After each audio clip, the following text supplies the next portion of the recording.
Hello guys, I am Lalit Agarwal. Welcome to on your own coding channel CodeFreaks made by you, made for you. So let's now start today's lead code problem. आज की lead code की problem क्या बोल रही है?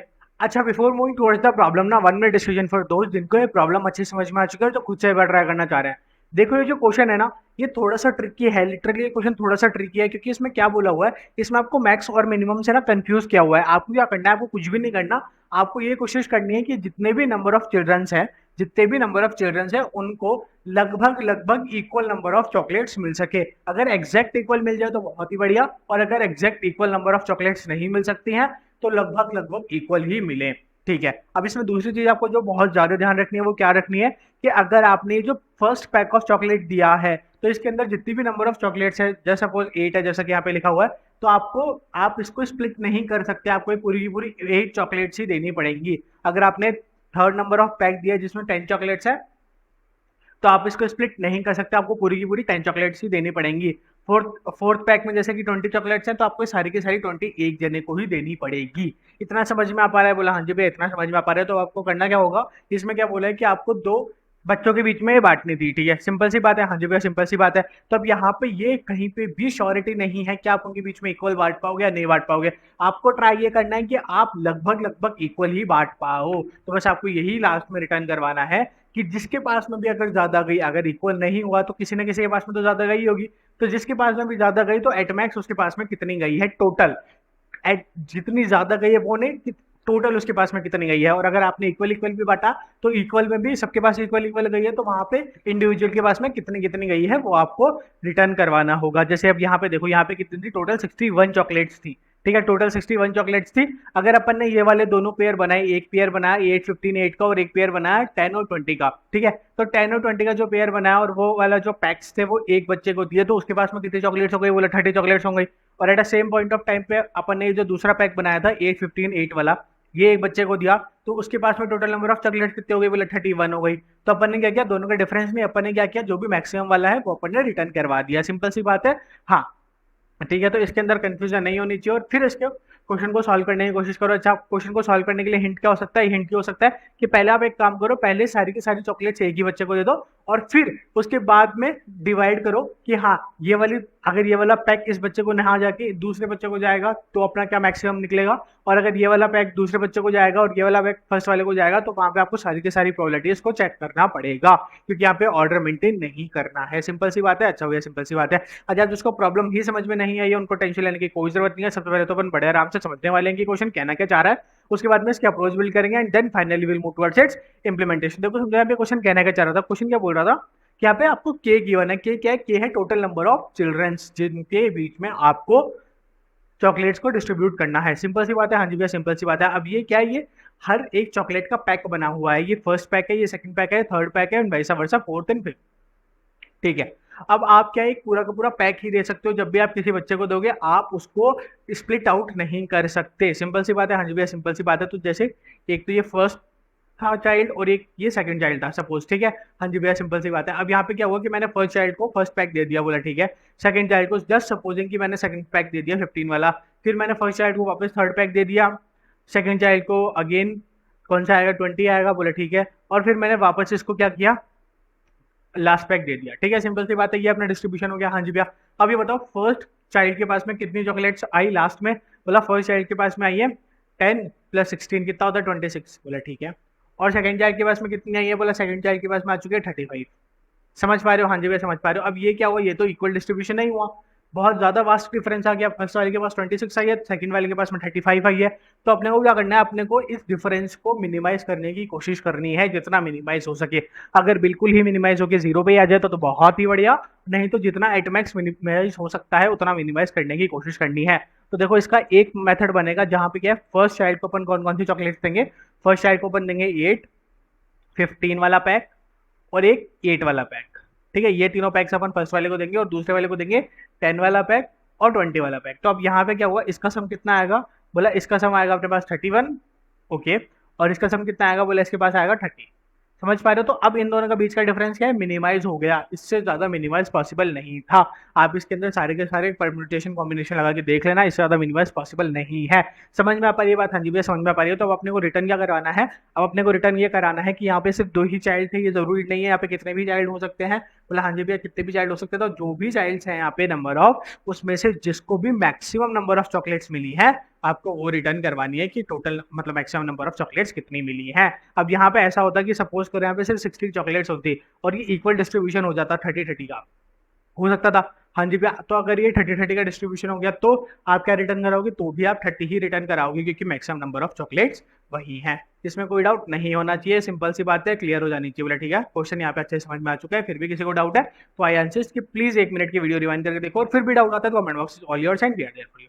बोला ठीक है, क्वेश्चन यहाँ पे क्लियर हो गया। अब अपन ये करेंगे कैसे, इसको करने के लिए सबसे बड़ी दिक्कत क्या है, इसको करने के लिए सबसे बड़ी दिक्कत यह है कि ये कोई परफेक्ट ऑर्डर नहीं है कि हाँ इस परफेक्ट ऑर्डर में ही अपने को स्प्लिट करना है, या फिर ऐसा भी कुछ नहीं है कि अपने को टोटल नंबर ऑफ चॉकलेट्स अपन ने काउंट कर लिया और उसके बेसिस पर अपन स्प्लिट कर देंगे, ऐसा भी जरूरी नहीं है। ये हो सकता था कि एक पैक ऐसा होता जिसके अंदर 100 चॉकलेट्स प्रेजेंट होती और बाकी सारे पैक्स के अंदर ऐसा होता कि 1 2 1 3 ऐसे ही सब, बस बहुत ही ज्यादा minute number of chocolates present है। तो अब यहाँ पे क्या होगा, यहाँ पे अपन ऐसा तो कर ही नहीं सकते ना कि नंबर ऑफ पैक्स के बेसिस पे डिवाइड कर दो या कुछ भी। बोले ठीक है, तो यहाँ पे ये बहुत बड़ा चैलेंज था। तो अपन ने क्या किया, अपन ने कुछ भी नहीं किया, अपन के पास 2 चाइल्ड्स है, अगर अपन इस एग्जांपल पे चले तो। बोला ठीक है, तो अपन ने क्या किया, सबसे पहले अपन सिंपल सा बेसिक सा लॉजिक सी बात कर रहे हैं कि अपन ने फर्स्ट चाइल्ड को ही सारी की सारी चॉकलेट्स दी। बोला ओके, तो अपन ने क्या किया, 8 वाला पैक भी इसको दे दिया, 15 वाला पैक भी इसको दे दिया, 10 वाला पैक भी इसको दे दिया, 20 वाला पैक भी दे दिया, वाइस वर्सा 8 वाला पैक भी इसी को दे दिया। कोई डाउट नहीं होना चाहिए। बोला ठीक है, तो इस पॉइंट ऑफ टाइमिंग पे अपनी मैक्सिमम चॉकलेट्स कितनी चल रही है, बोला 61। ठीक है, दूसरे के पास में कितनी चल रही है, तो दूसरे के पास में 0 है, इसके पास में 61 है। अपन हमेशा क्या लेंगे, मैक्सिमम वाला, जो कि अपने को आंसर को रिटर्न कराना है। सिंपल सी बात है, हाँ जी भैया सिंपल सी बात है। अब अपने को अगर अपन ध्यान से देखें तो जो ये अपना आउटपुट था, अपने को इसी को मिनिमम कराना है। बोला हाँ जी भैया इसको मिनिमम कराना है, यही अपना टारगेट है। बोला ठीक है, ठीक है। तो अब अपन क्या करते हैं, अब अपन एक सिंपल सा काम करते हैं कि सबसे पहले ये जो 8 था ना, हाँ इस 8 को यहाँ से हटाते हैं और इस 8 को सेकंड वाले को दे देते हैं। कोई डाउट है, नहीं भैया कोई डाउट नहीं है, दे सकते थे। मतलब ठीक है, जैसे ही अपन ने इसको ये दिया, यहाँ से ये हट के कितना हो गया, 53 हो गया, और ये कितना बन गया, ये 8 बन गया। तो अब बताओ इन दोनों में से मैक्सिमम क्या है, बोला ऑफ कोर्स सी बात है 53 है। बोले ठीक है, तो अपने पास क्या हुआ, इसको थोड़ा सा तो अपन मिनिमाइज कर पाए और इसको अपन 53 पे ले आए। कोई डाउट नहीं होना चाहिए। बोला हाँ जी भैया क्लियर सी बात है। फिर उसके बाद में क्या हुआ, फिर अपन ने एक और यहाँ से हटाया, 20 वाला हटाया, और 20 वाले को वापस अपन ने कहाँ पे एड ऑन किया, बोले यहाँ पे एड ऑन किया। ठीक है, अब इस पॉइंट ऑफ टाइमिंग पे यहाँ पे कितना हो गया, बोले यहाँ पे हो गया 28। हाँ, इसको हटाओ, ये हो गया 28, और यहाँ पे कितना हो गया, बोले यहाँ पे और 20 को माइनस कर तो ये हो गया 33। ठीक है, समझ में आ पा रही है बात, हाँ जी भैया समझ में आ पा रही है बात। तो इस पॉइंट ऑफ टाइमिंग पे अपना इन दोनों में मैक्सिमम क्या, बोला 33 है, इसको हटाओ, यहाँ पे क्या हो गया 33। सिंपल सी बात है, हाँ जी भैया सिंपल सी बात है। उसके बाद में फिर आपने वापस ये किया कि इसको 10 को हटाया और 10 को यहाँ पे आपने एड ऑन कर दिया। कोई डाउट नहीं होना चाहिए। बोला हाँ जी भैया क्लियर सी बात है। जैसे ही आपने 10 को यहाँ पे एड ऑन किया, यहाँ पे क्या हो गया, बोला अब यहाँ पे बचा है अपना सिर्फ और सिर्फ 23। हाँ, और यहाँ पे कितना हो गया, बोला अब यहाँ पे हो गया 38। ठीक है, अब यहाँ पे आप ढंग से ऑब्जर्व करना कि आपके पास पहले ही मिनिमम आंसर आ रहा था, बल्कि अब आपका आंसर क्या हो चुका है, मैक्सिमम हो चुका है। कोई फर्क नहीं पड़ता, अभी अपन ने डिस्ट्रीब्यूशन वो कर दिया तो अपन इस डिस्ट्रीब्यूशन को मैक्सिमम आंसर ही लेंगे। बोला ठीक है, तो मैक्सिमम आंसर क्या हो गया, 38 हो गया है। तो अब ये तो अलाउड नहीं था, आपको ऐसी बात है, क्योंकि 33 से आप 38 पे आ रहे हो, आपको ऐसी बात है, आपको मिनिमम करना है, मैक्सिमम नहीं करना है। तो अब अपन क्या करेंगे, अब अपन एक काम करते हैं कि इसमें जो जो ये एलिमेंट्स है उनमें से कुछ ऊपर शिफ्ट करने की कोशिश करते हैं कि समहाउ अपना जो आंसर है वो 33 से कम हो सकता है, क्योंकि 33 तो अपना आ ही रहा है समहाउ। बोला हाँ जी भैया बिल्कुल सही बात है, तो 33 से तो ऊपर जाने का मतलब ही नहीं है, अपन ये 38 पे नहीं आएंगे, ऑफकोर्स सी बात है। ठीक है, तो अपन एक काम करते हैं, 10 को तो अभी अपन लाए हैं, 20 बहुत ज्यादा वास्ट डिफरेंस हो जाएगा, 8 को अपन ऊपर करके देखते हैं। बोला ठीक है, तो 8 अपन ने ऊपर भेजा, तो अब यहाँ पे कितना हो चुका है, बोला अब यहाँ पे हो चुका है 31। हाँ जी भैया यहाँ पे हो चुका है 31, और यहाँ पे कितना बचा है, बोला अब यहाँ पे बचा है 30। तो अब कितना हो चुका है मैक्सिमम, बोला अब हो चुका है मैक्सिमम 31। बोला ठीक है, तो 33 से छोटा होता है 31। बोला हाँ जी भैया बिल्कुल सही बात है, तो अपना 31 आ चुका है। सिंपल सी बात है, हाँ जी भैया सिंपल सी बात है। तो अब बताओ 31 से और नीचे हो सकता है क्या ये, बोला नहीं भैया, अपन ने बाकी सारे परम्यूटेशन कॉम्बिनेशन लगा के देखा तो 31 से नीचे नहीं हो रहा था। इसका मतलब क्या हुआ कि अपने पास 31 क्या आ गया, आंसर आ गया फाइनल।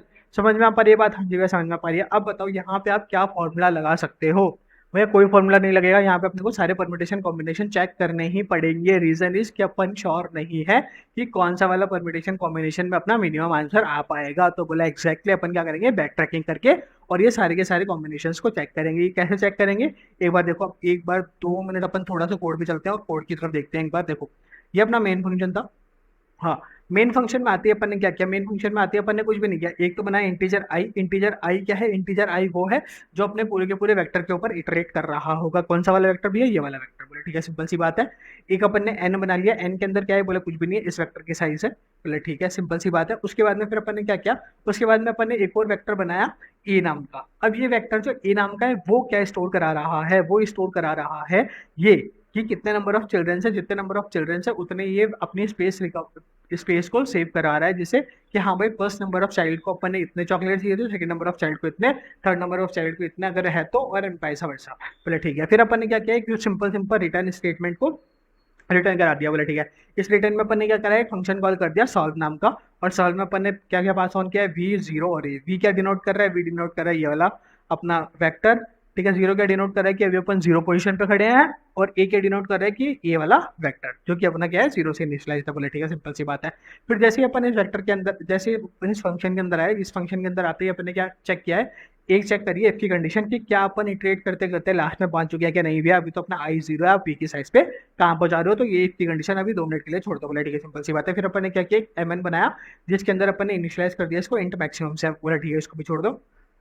फिर अपन ने क्या किया, एक फोर का लूप चलाया। अब इस बात को ध्यान से समझिए, यहाँ पे अपन ने क्या बोला कि अपन ने फर्स्टली फोर का लूप चलाया, जहाँ पे अपन कहाँ से कहाँ तक चला रहे हैं इस फोर के लूप को, जीरो से लेके कहाँ तक चला रहे हैं कि कितने नंबर ऑफ चिल्ड्रन से वहां तक चला रहे हैं, बोले ठीक है, सिंपल सी बात है, समझ में आ गई बात। फिर अपन ने क्या किया कि फर्स्ट चाइल्ड को जो भी अभी अपनी चॉकलेट थी वो अपन ने दी थी, बोले ठीक है। तो आई के अंदर क्या प्रेजेंट है, आई के अंदर 0% है, तो अपन ने फर्स्ट चाइल्ड को ये 8 पैक वाली चॉकलेट्स दे दी। उसके बाद में फिर अपन ने क्या किया, उसके बाद में अपन मिनिमम कैलकुलेट करने चले गए। मिनिमम कैलकुलेट करने के अंदर अपन ने ये किया कि इस फंक्शन को दोबारा कॉल कर दिया, सिंपल सी बात है, हाँ जी भैया सिंपल सी बात है। इसी फंक्शन को आपने दोबारा कॉल कर दिया, बस आपने आई की वैल्यू को इंक्रीज कर दिया, बोला ठीक है, इस फंक्शन पे आया। अब इस फंक्शन पे आने के बाद में आई की वैल्यू क्या हो चुकी है, बोला 1 हो चुकी है। 1 होते ही इसमें यहाँ पे आ चुके हैं इस वेक्टर के अंदर अपन, बोला बिल्कुल सही बात है। अब जैसे ही अपन यहाँ पे आए इस पॉइंट ऑफ टाइम बिंग पे अपनी ये वाली कंडीशन तो अभी ट्रू नहीं है इफ वाली, तो फिर अपन वापस फोर लूप के अंदर गए। फोर लूप के अंदर जाने के बाद में अपन ने वापस जीरो से इनिशियलाइज किया। अब ए ऑफ जे में पहले 8 आ चुका था, अब ए जे में 8 प्लस क्या आ चुका है 15, तो 8 प्लस 15 कितना हुआ, 23 हो गया, सिंपल है। उसके बाद में फिर अपन ने वापस इस फंक्शन को कॉल कर दिया, बोले ठीक है। ऐसे ही अपन जब लास्ट तक इस फंक्शन को चले गए तो इस पॉइंट ऑफ टाइमिंग पे क्या हुआ, जब ये वाला 8 अपने पास आया तो उस पॉइंट ऑफ टाइमिंग पे एज अपना कितना हो चुका है, 61 हो चुका है। मतलब उसमें सारे के सारे सबमिशन हो चुके हैं, सारी की सारी वैल्यूज एक ही चाइल्ड को अपन ने दे दी है, कोई डाउट नहीं होना चाहिए। बोला हाँ जी भैया क्लियर सी बात है कि एक ही चाइल्ड को अपन ने सारी की सारी वैल्यूज दे दी। और उस पॉइंट ऑफ टाइमिंग पे अपना एम एन वापस कॉल हुआ। अब जब एम एन कॉल हुआ है इस पॉइंट ऑफ टाइमिंग पे, तो यहाँ पे ये बात ध्यान से समझना कि क्या हुआ, आई प्लस वन किसके बराबर हो गया, साइज के बराबर हो गया, बोला ठीक है। तो ये इफ की कंडीशन क्या हो गई, ट्रू हो गई, बोला ठीक है। जैसे ही इफ की कंडीशन ट्रू हुई उस पॉइंट ऑफ टाइमिंग पे अपन ने क्या किया, आंसर को जीरो से इनिशियलाइज किया, और इसके बाद में अपन एक फोर का लूप चलाई। ये फोर का लूप क्या कहना चाह रहा है, ये फोर का लूप बोल रहा है कि इस पॉइंट ऑफ टाइम बिंग पे जितने भी आपके पास में चिल्ड्रंस है, उन चिल्ड्रंस में से जिसके भी पास में जो भी मैक्सिमम वैल्यू है, तो आपको सबसे मैक्सिमम वैल्यू को रिटर्न कराना था। वही अपन ने यहाँ पे चेक किया कि जो भी अपने पास नंबर ऑफ चिल्ड्रंस है उन सब में इसके पास मैक्सिमम वैल्यू है, बोला जिसके पास में मैक्सिमम वैल्यू है वो आंसर में आ गया, बोला हाँ जी भैया। और लास्ट में आपने क्या किया, आंसर को रिटर्न करा दिया, कोई डाउट नहीं होना चाहिए, बोला हाँ जी भैया क्लियर है, ठीक है। तो यहाँ पे अपने एम एन में क्या आ गया, आंसर आ गया। तो एम एन में क्या आना चाहिए, 61, सबका सबमिशन आ जाना चाहिए, बोला हाँ जी भैया सबका सबमिशन आ गया। फिर आपने क्या किया, बोला ठीक है, अब आपने यहाँ पे एक बच्चे को सारी की सारी चॉकलेट्स दे दी थी। अब आप क्या करोगे, अब आप उसको कम करने की कोशिश करोगे धीरे धीरे, बोला ठीक है। तो फिर आपने क्या किया, सबसे पहले तो जो भी फर्स्ट चाइल्ड था उसके उससे लास्ट वाली चॉकलेट आपने माइनस कर दी, बोले ठीक है।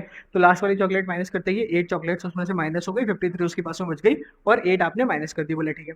और फिर आपने क्या किया कि ये जो 8 चॉकलेट्स थी आपने सेकंड चाइल्ड को दी, ठीक है। ये फोर का लूप दोबारा आगे भी चलेगा, बोला हाँ जी भैया। तो दोबारा जैसे ही चला तो आपके ए वाले फर्स्ट चाइल्ड है उसके पास में तो 53 चॉकलेट्स हो गई, सेकंड वाले चाइल्ड के पास में आपके पास क्या आ गई, 8 चॉकलेट्स आ गई। और जैसे उसके पास में 8 चॉकलेट्स आई फिर आपने वापस ये यही लूप चलाया। तो क्या आप अन्य यहाँ पे भी यही कर रहे थे क्या, अपन ने पहले सबसे पहले एक को सारी की सारी चॉकलेट दे दी थी, उसके बाद में जैसे इसका 61 हो गया था फिर आपने क्या किया था, इसमें से 8 माइनस करी थी और इसका हो गया था 53, और आपने इसको 8 दे दी थी। सिंपल सी बात है, हाँ जी भाई सिंपल सी बात है, यही अपन कर रहे थे, बस यही अपन करते रहेंगे जब तक अपना जो मिनिमम आंसर ना आ जाए, और लास्ट में जो भी अपना मिनिमम आंसर आएगा वो अपन क्या करा रहे होंगे, रिटर्न करा रहे होंगे। सिंपल सी बात है, हाँ जी भाई सिंपल सी बात है। ये बस बैक ट्रैकिंग का एक छोटा सा कंसेप्ट है। आई होप आपको अच्छे से समझ में आ गया होगा। फिर भी कोई भी डाउट है तो comment box is all yours and we are there for you. Submit करके अपन देख ही रहे हैं। अच्छा बताओ इसकी स्पेस कॉम्प्लेक्सिटी और टाइम कॉम्प्लेक्सिटी क्या होगी। देखो सबसे पहले अपन बात करते हैं टाइम कॉम्प्लेक्सिटी की। तो टाइम कॉम्प्लेक्सिटी में अपन ने क्या किया है कि एक वेक्टर ऑफ ए बनाया है। तो यहाँ पे फर्स्ट सी बात है कि अपना जो भी के की साइज होगी, के की साइज का अपन एक वेक्टर बना रहे हैं, हाँ जी भैया, तो वो तो हो गई अपनी स्पेस कॉम्प्लेक्सिटी। अब बताओ टाइम कॉम्प्लेक्सिटी क्या होगी। तो टाइम कॉम्प्लेक्सिटी क्या होगी अपनी, टाइम कॉम्प्लेक्सिटी होगी अपनी एन स्क्वायर, क्योंकि अपन यहाँ पे क्या कर रहे हैं कि एक फॉर के लूप के अंदर अपन इनबिल्ट ये वाली कंडीशन कॉल करें और इस कंडीशन के अंदर समहाउ अपना एक और फॉर का लूप कॉल हो ही रहा है। समझ पा रहे हो? हाँ जी भैया समझ पा रहे हो। तो अपनी टाइम कॉम्प्लेक्सिटी हो गई of n square, space complexity हो गई ऑफ के। ठीक है, सिंपल सी बात है। Thank you, thanks for watching.